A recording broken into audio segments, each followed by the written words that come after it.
Everyone, my self Usha Yadav. सो आज का lecture है होमोलॉजी मॉडलिंग के रिगार्डिंग। होमोलॉजी मॉडलिंग एक ऐसा मेथड है जो हमें प्रोटीन की 3D स्ट्रक्चर को प्रिडिक्ट करने में हेल्प करता है, but of course it is not experimental method.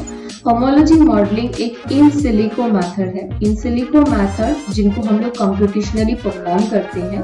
So protein का 3D स्ट्रक्चर परफॉर्म करने के लिए आपके पास एक्सपेरिमेंटल मेथड्स भी अवेलेबल होते हैं, जैसे कि x-ray crystallography, NMR, but why we choose in silico method?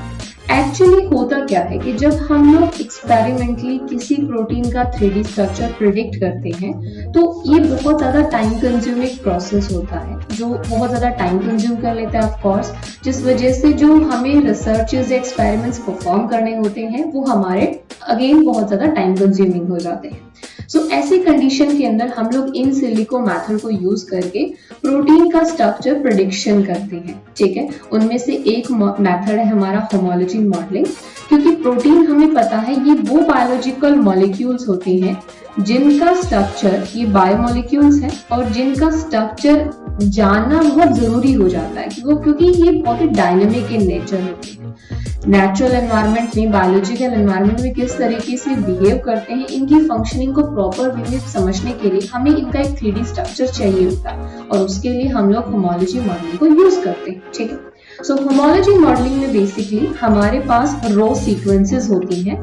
Row sequence का मतलब, मान लीजिए मुझे किसी अननोन सीक्वेंस का मॉडल करना है, एक 3D स्ट्रक्चर मुझे प्रिडिक्ट करना है। ठीक है, तो ऐसी कंडीशन में मेरे पास सीक्वेंस का होना जरूरी है, यानी कि अगर आपके पास कोई अननोन सीक्वेंस है तभी आप उस पर्टिकुलर सीक्वेंस का होमोलॉजी मॉडलिंग कर पाओगे, और होमोलॉजी मॉडलिंग भी तब कर पाओगे जब उस पर्टिकुलर सीक्वेंस की होमोलोगस सीक्वेंस PDB डेटाबेस में या हम कहें किसी भी प्रोटीन डेटाबेस में आपके पास अवेलेबल।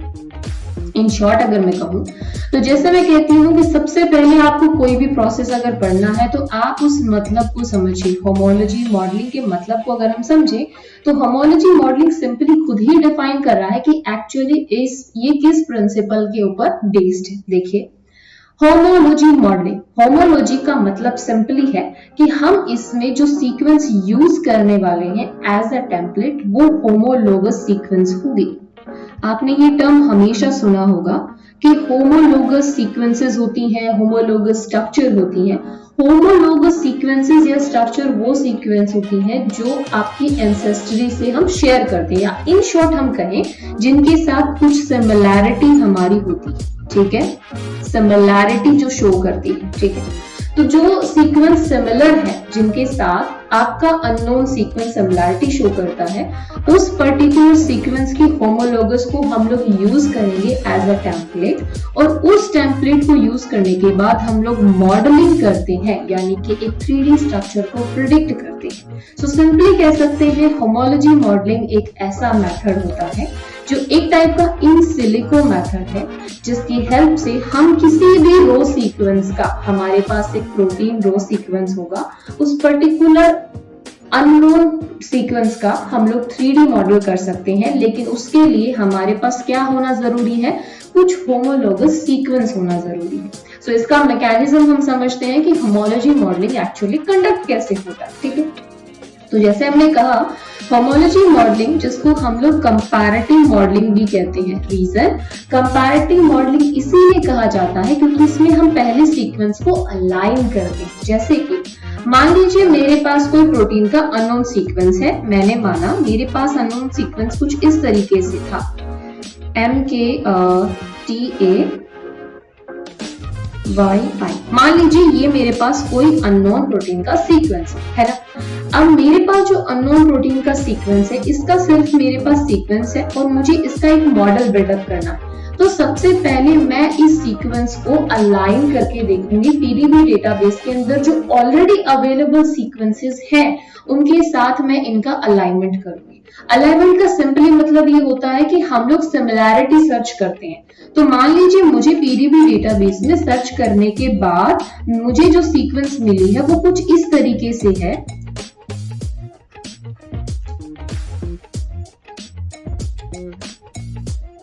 ठीक है, ओके, मेरा जो पीडीबी डेटाबेस में सीक्वेंस है वो कुछ इस तरीके से मेरा सीक्वेंस है, ठीक है। अब आप ये देखिए, क्या इन दोनों के अंदर कोई सिमिलैरिटी है? यस, कुछ एक्सटेंट तक यहाँ पे सिमिलैरिटी है, लेकिन यहाँ पे डिससिमिलर हमें रेजिड्यू भी देखने को मिल रहे हैं। तो हम लोग इसमें क्या कर रहे हैं? हम लोग यही तो कर रहे हैं कि एक अननोन सीक्वेंस को हम कंपेयर करके देखते हैं पहले एक नॉन सीक्वेंस के साथ। दैट्स वाई हमने होमोलॉजी मॉडलिंग को कंपैरेटिव मॉडलिंग भी कहा है, कि हम लोग एक होमोलोगस सीक्वेंस को फाइंड आउट करने से पहले हम अपनी अननोन सीक्वेंस को कंपेयर करके देखते हैं कि जो भी ऑलरेडी हमारे पास अवेलेबल सीक्वेंसेस है कि उनसे कितना सिमिलैरिटी हमारा अननोन सीक्वेंस शो कर रहा है, ठीक है।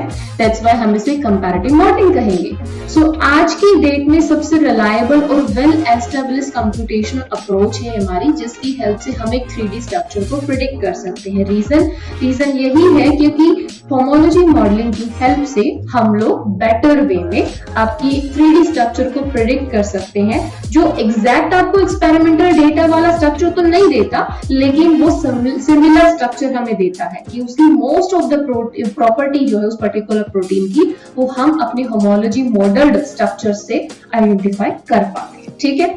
सो होमोलॉजी मॉडलिंग के अंदर हम लोग बेसिकली क्या यूज करते हैं? होमोलोगस प्रोटीन यूज करेंगे, जो हम लोग किसी भी प्रोटीन डेटाबेस से एक्सट्रैक्ट करते हैं। मान लीजिए हमने पीडीबी से ही उसको एक्सट्रैक्ट किया है, या फिर हमारा कोई प्रोटीन फ्रेगमेंट होगा जिसको एज एन एस्टिमेट हम लोग यूज करते हैं अपने प्रोटीन स्ट्रक्चर को प्रिडिक्ट करने के लिए, ठीक है। फिर उसके बाद हम लोग model conformation differences that are likely to exist due to sequence divergence, कि ऑब्वियस सी बात है, दो अलग सीक्वेंस अगर हमारे पास अवेलेबल है तो वो कुछ डाइवर्जन भी शो करेंगी। लेकिन हमें क्या चाहिए? जब भी हम होमोलॉजी मॉडलिंग करेंगे तो हम लोग सिमिलैरिटी सर्च करते हैं, और सिमिलैरिटी सर्च कितना?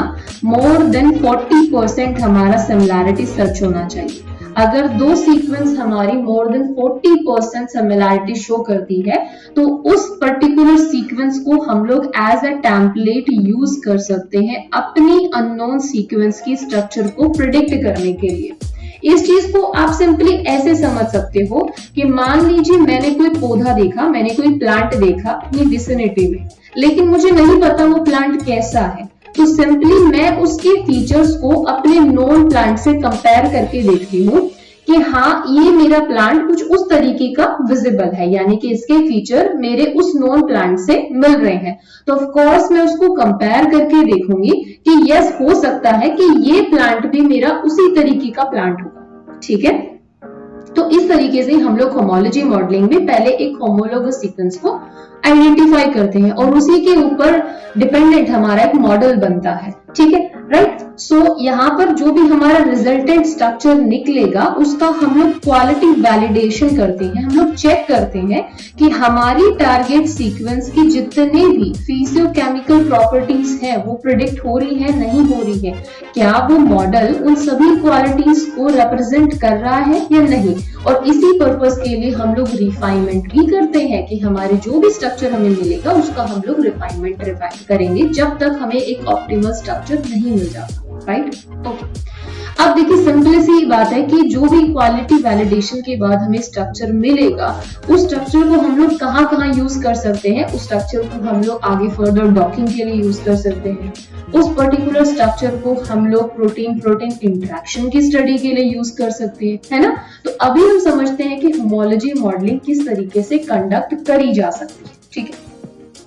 तो जब भी एक प्रोटीन का आप होमोलॉजी मॉडलिंग करते हो तो जैसे हमने सिंपली कहा कि होमोलॉजी मॉडलिंग का बेसिक कंसेप्ट इतना ही है कि हमें एक 3D स्ट्रक्चर को प्रिडिक्ट करना है, और ये 3D स्ट्रक्चर को प्रिडिक्ट करने के लिए सबसे इनिशियल पॉइंट हमारा क्या होगा कि हम अपने प्रोटीन डेटाबेस से एक ऐसी सीक्वेंस को एक्सट्रैक्ट करेंगे जिसका सिमिलैरिटी सर्च मोर देन 40% हो, और 40% से ज्यादा जो सीक्वेंस हमारा सिमिलैरिटी शो करेगा वो हमारा होमोलोगस सीक्वेंस होगा, और उस होमोलोगस सीक्वेंस को हम लोग एज अ टेम्पलेट यूज करेंगे, ठीक है।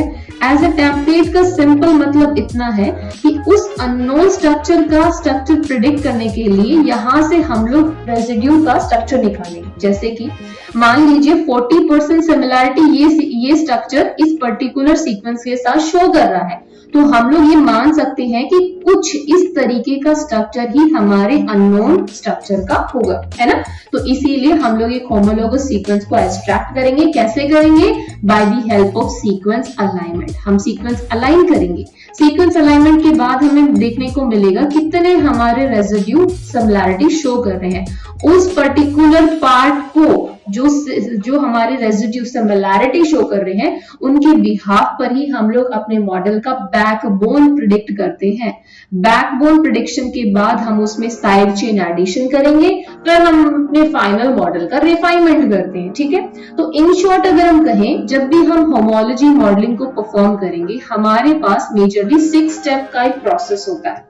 6 स्टेप के प्रोसेस में हम उसको डिवाइड कर सकते हैं। सबसे पहला स्टेप टारगेट सीक्वेंस। हमारे पास जो टारगेट सीक्वेंस है उसका एक टेम्पलेट फाइंड आउट करना, यानी कि मैं कह सकती हूँ आइडेंटिफिकेशन ऑफ होमोलोगस सीक्वेंस, ठीक है। तो यहां से हम कह सकते हैं हमारा फर्स्ट स्टेप क्या होगा?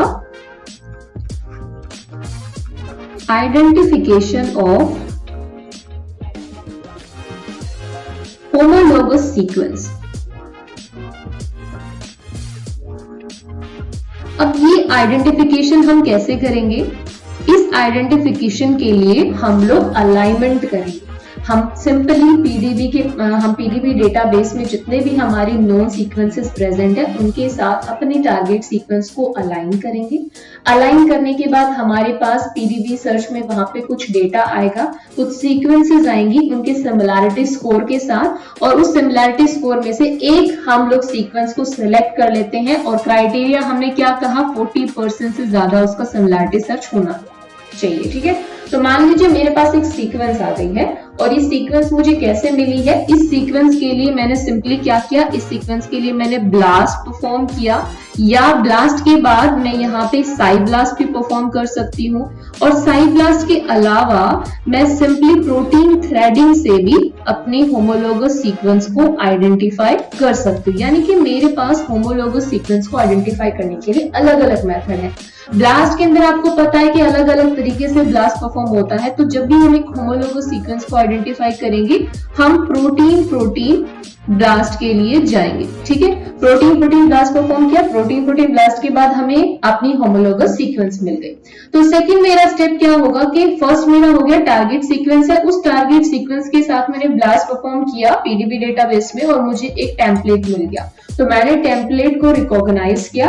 अब मेरा सेकंड स्टेप क्या होगा कि उस पर्टिकुलर टेम्पलेट को रिकॉग्नाइज करने के बाद मुझे उस टेम्पलेट का फिर से अलाइनमेंट करना पड़ेगा, उसे रीअलाइन करना पड़ेगा, ताकि मुझे एक बिल्कुल रिफाइंड स्ट्रक्चर मिल सके, एक रिफाइंड अलाइनमेंट मिल सके। और इसके लिए मैं क्या यूज करूंगी? सो मेरा सेकंड स्टेप क्या होगा? अलाइनमेंट का। सिंपली अलाइनमेंट भी हम कहें तो रीअलाइन यहां पर हम करेंगे। हमें जो टेम्पलेट सीक्वेंस मिला है उसको हम लोग रीअलाइन करेंगे ताकि हमें एक ऑप्टिमाइज अलाइनमेंट मिल जाए, एक ऑप्टिमल अलाइनमेंट मिल जाए, ताकि हमारा जो भी आगे फर्दर स्ट्रक्चर हमें मिलेगा वो एकदम ऑप्टिमल स्ट्रक्चर मिले, ठीक है। तो इसके लिए हम लोग क्या परफॉर्म करेंगे? इसके लिए मल्टीपल अलाइनमेंट एल्गोरिदम को यूज किया जाएगा। और उसके लिए आप यूज कर सकते हो जैसे कि टी कॉफी या फिर पैरालाइट, ठीक है। तो ये आपके कुछ दो हम कह सकते हैं सॉफ्टवेयर है जिसकी हेल्प से हम मल्टीपल अलाइनमेंट एल्गोरिदम को फॉलो करेंगे, मल्टीपल अलाइनमेंट एल्गोरिदम परफॉर्म करेंगे for the realignment of the template sequence, ठीक है। अब थर्ड स्टेप हमारे पास क्या होगा? अब मान लीजिए मेरे पास एक रॉ सीक्वेंस आ गया है, मेरा जो टेम्पलेट सीक्वेंस है वो फुल्ली अलाइन हो चुका है, मेरा टेम्पलेट सीक्वेंस फुल्ली अलाइन हो चुका है, रीअलाइन मैंने कर लिया है। और रीअलाइन करने के बाद अब मैं उसका बैकबोन जनरेशन करूंगी, यानी कि मेरे टारगेट सीक्वेंस के लिए मैं एक बैकबोन जनरेशन करूंगी। कैसे करूंगी? मान लीजिए मेरा जो टेम्पलेट सीक्वेंस मुझे मिला था, इस टेम्पलेट सीक्वेंस के कुछ रेजिड्यू है जो सिमिलैरिटी शो कर रहे हैं मेरे टारगेट सीक्वेंस के साथ, है ना। तो सिंपली मैं उन रेजिड्यू को कंपेयर करके एक ऐसा स्ट्रक्चर बनाऊंगी जो स्ट्रक्चर मेरा मतलब जिसमें सिंपली मुझे मेरे टारगेट सीक्वेंसेस के बैकबोन मिल सके, है ना। तो मेरा थर्ड स्टेप क्या होगा? बैकबोन का जनरेशन। सो बैकबोन जनरेशन के लिए मैंने क्या किया, सिंपली मैंने जो कोऑर्डिनेट्स हैं टेम्पलेट सीक्वेंस के कोऑर्डिनेट्स को अलाइन कर दिया विद द कोऑर्डिनेट और the residue, coordinate residue of the target sequence. ठीक है, सो इसमें हमें क्या मिलेगा, एक फ्रेमवर्क स्ट्रक्चर मिल जाएगा हमारे टारगेट प्रोटीन का, जिसमें हमारे पास क्या क्या चीजें होंगी, जिसमें हमारे पास मेन चेन एटम की डिटेल्स होंगी, पूरी मेन चेन एटम्स मिल जाएंगे और बैकबोन मिल जाएंगे। ठीक है, फिर मैंने क्या करना है, अब क्या होता है कि जो मेरा टेम्पलेट सीक्वेंस है, इस टेम्पलेट सीक्वेंस में मस्ट बी पॉसिबल कि इसके अंदर कुछ इंसर्शन या डिलीशन भी हुए होंगे, है ना। तो उन इंसर्शन और डिलीशन की वजह से समटाइम क्या होता है कि कुछ गैप क्रिएट हो जाते हैं, मॉडलिंग के टाइम पे वो गैप क्रिएट हो जाते हैं और उन गैप की वजह से हमें हमारी मॉडल स्ट्रक्चर में कुछ होल्स देखने को मिलते हैं। इन होल्स को ऑप्टिमाइज करने के लिए ही लूप मॉडलिंग परफॉर्म किया जाता है। और लूप मॉडलिंग के लिए हम लोग क्या यूज करते हैं, या तो हम लोग डेटाबेस सर्चिंग मेथड यूज करते हैं या फिर इसके लिए एब इनिशियो मेथड यूज किया जाता है। ठीक है, एब इनिशियो मेथड की हेल्प से लूप मॉडलिंग किया जाता है। तो अभी तक मैंने क्या कहा, सिंपली सबसे पहले मैंने टारगेट सीक्वेंस लिया, मेरे टारगेट सीक्वेंस को ब्लास्ट परफॉर्म करके पीडीबी डेटाबेस से मैंने एक ऐसी सीक्वेंस को रिकॉग्नाइज किया जो मोर देन 40% सिमिलरिटी शो कर रहा है और जिसको मैं फर्दर यूज करने वाली हूँ एज अ टेम्पलेट की तरह। और फिर उसके बाद मेरे पास जो टेम्पलेट सीक्वेंस मिला है मैं उसको रीअलाइन करूंगी ताकि मेरा ऑप्टिमल अलाइन मेरे को एक सीक्वेंस मिल सके। उस सीक्वेंस को मैंने उस सीक्वेंस को यूज करके मैंने अपनी टारगेट सीक्वेंस का बैकबोन जनरेशन किया, जिसमें मुझे बैकबोन चेन का पूरा इंफॉर्मेशन मिल गया। फिर मैंने देखा कि मैंने जो बैकबोन चेन को हम कह सकते हैं एक बैकबोन चेन का जो मॉडल बनाया है उसमें कुछ होल्स क्रिएट हो गए हैं। क्यों? क्योंकि मेरी टेम्पलेट सीक्वेंसेस के अंदर गैप थे और उन गैप की वजह से होल्स बने। अब उन होल्स की हम लोग लूप मॉडलिंग करेंगे। कैसे करेंगे? बाय एब इनिशियो मेथड। ठीक है, तो यहां तक मुझे एक फ्रेमवर्क मिल गया, एक फ्रेमवर्क स्ट्रक्चर मिल गया। ठीक है, अब फाइनल मॉडल बिल्डिंग होगा। फाइनल मॉडल बिल्डिंग कैसे होगा कि लूप मॉडलिंग करने के बाद अब उसमें साइड चेन का मॉडलिंग किया जाएगा। अब ऑब्वियसली बात है, हमारा जो टारगेट सीक्वेंस है उस टारगेट सीक्वेंस के अपने कुछ साइड चेन्स होंगे और उन्हीं साइड चेन के ऊपर उसका डिपेंड करता है कि वो प्रोटीन किस तरीके से बिहेव करेगा, प्रोटीन प्रोटीन इंटरेक्शन कैसे शो करेगा, किस तरीके के लाइगेंड से वो इंटरेक्ट करेगा। सो ऑब्वियसली बात है, जो फोर्थ हमारा स्टेप होता है वो होगा साइड चेन का मॉडलिंग, ताकि हमें एक रो होमोलॉजी मॉडल मिल सके जिसमें प्रॉपरली साइड चेन प्रेजेंट हो, उसके लूप भी मॉडल हो गए हो और उसमें बैकबोन भी प्रॉपरली जनरेट हो गया। तो फोर्थ स्टेप के बाद हमारे पास एक स्ट्रक्चर मिल जाता है जिसे हम कहते हैं रो होमोलॉजी मॉडल। अब ये जो रो होमोलॉजी मॉडल है, ऑब्वियसली बात है अभी तक ये ऑप्टिमाइज नहीं है। ऑप्टिमाइज का मतलब कि ये जो रो होमोलॉजी मॉडल मिला है इसमें कुछ स्ट्रक्चर इरेगुलरिटीज भी हो सकती हैं। उन स्ट्रक्चर इरेगुलरिटीज को मिनिमाइज करने के लिए फर्दर स्टेप में उसका ऑप्टिमाइजेशन किया जाता है। ऑप्टिमाइजेशन का सिंपली मतलब ये है कि एनर्जी मिनिमाइजेशन किया जाएगा और इस स्टेप के लिए हम सिंपली एमडी सिमुलेशन परफॉर्म कर सकते हैं with the help of GROMACS. GROMACS की हेल्प से एमडी सिमुलेशन परफॉर्म करके उसका एनर्जी मिनिमाइजेशन करेंगे और एनर्जी मिनिमाइजेशन के बाद मुझे एक ऐसा स्ट्रक्चर मिल जाएगा जिसमें मिनिमम स्ट्रक्चर इरेगुलरिटीज होंगी, या कह सकते हैं निल स्ट्रक्चर इरेगुलरिटीज हो। ठीक है, तो हमारे पास अब इस स्टेप तक एक ऐसा स्ट्रक्चर मिल गया है जो बहुत ही उसके अंदर हम लोग कह सकते हैं हमारी पर्टिकुलर टारगेट सीक्वेंस की प्रॉपर्टी के हिसाब से हमने उसे मॉडल किया है ना। लेकिन ऑब्वियसली बात है, हमें लास्ट हमारे पास क्या है कि हमें उस मॉडल का वैलिडेशन करना, हमें उसे इवैल्यूएट करना है, उसकी ओवरऑल क्वालिटी को हमने चेक करना है। ठीक है, तो फाइनली जो भी हमारे पास मॉडल मिलता है आफ्टर एनर्जी मिनिमाइजेशन, उसका क्वालिटी चेक किया जाता है अकॉर्डिंग द फिजियोकेमिकल रूल्स के। जो भी हमारे पास टारगेट सीक्वेंस है, क्या जो मॉडल हमने होमोलॉजी मॉडलिंग से बनाया है उस होमोलॉजी मॉडलिंग की मॉडल हमारी पर्टिकुलर टारगेट सीक्वेंस की प्रॉपर्टी को डिपिक्ट कर रहा है या नहीं। अगर वो आपकी प्रॉपर्टी को प्रॉपरली डिपिक्ट कर पा रहा है तो हम लोग उसे एज अ मॉडल सिलेक्ट कर लेते हैं। अदरवाइज नीड हुई तो वापस से होमोलॉजी मॉडलिंग को परफॉर्म किया जाता है ताकि हमें एक बेस्ट या बेटर हमें मॉडल मिल सके। So this is all about homology modeling. I'm sure guys आपको समझ में आया होगा and Thank you so much for watching this video. If you like this video, please hit the like button.